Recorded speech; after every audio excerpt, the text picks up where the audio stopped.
KPU Makassar memastikan seluruh pemilih dapat menyalurkan hak pilihnya, termasuk pasien yang terkonfirmasi positif COVID-19. Pendataan terus dilakukan di tempat-tempat layanan kesehatan dan juga isolasi.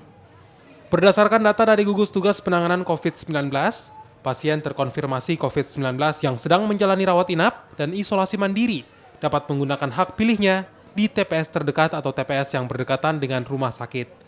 Petugas KPPS dengan APD lengkap nantinya akan mendatangi pemilih untuk menyalurkan hak suaranya. Sementara itu, pencoblosan akan dilakukan di atas jam 12 waktu Indonesia Tengah.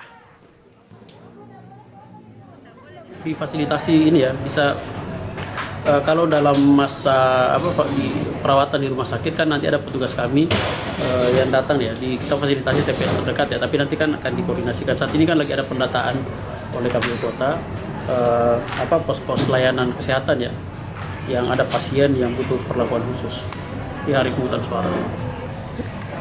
Teknis seperti itu.